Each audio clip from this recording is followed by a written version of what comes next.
So I figured the best way to go was to contact the media.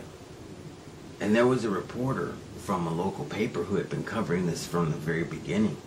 And she's a very professional, very organized person.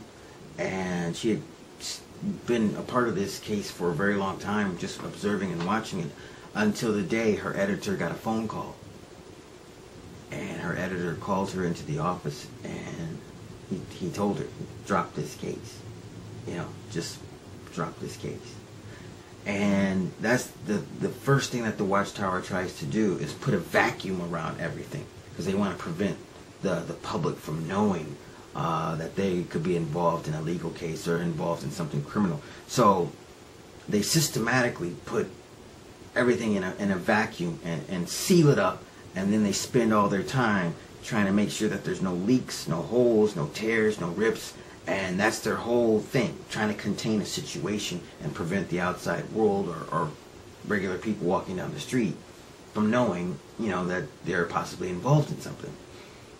And so I had contacted all kinds of reporters. I spoke with a producer for NBC. I spoke with a couple of reporters in Los Angeles. I spoke with a couple of professors, law professors.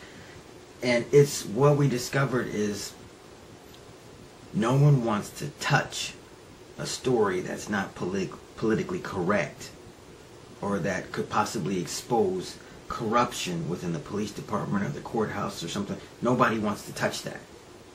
Okay? And I spoke with a reporter from the San Francisco Chronicle, and we spoke off the record, and he basically told me, everybody knows this story. Everybody. But nobody's going to touch it, because this is the kind of story that'll kill your career. And I was like, wow. And that's when I realized and learned that everything you see on television, newspapers, or what you hear on the radio, or whatever, this is only the news that's politically correct and that they allow you to see. It's kind of an unwritten rule with journalists and reporters, especially in the San Francisco Bay Area. You do not cover stories involving corruption within the courthouse or possible corruption within the police department. You just don't do it. And this particular reporter told me that. I persuaded him to talk to me.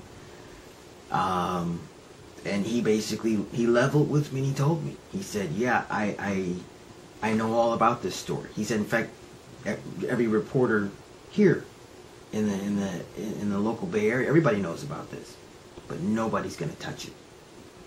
And it basically came down to, you know, we don't want to deal with the wrath of the Watchtower, because, you know, you write any article that's not flattering or unflattering about the Watchtower, and they will come after you.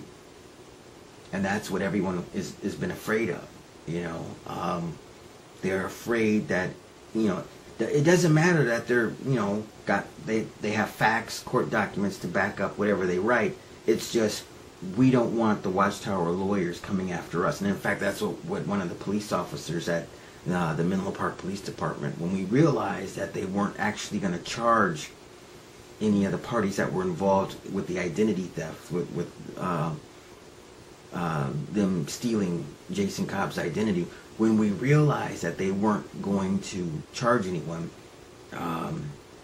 one of the investigators basically said, you know, I don't want the Watchtower lawyers after me, and if we do this, they're going to come down on us.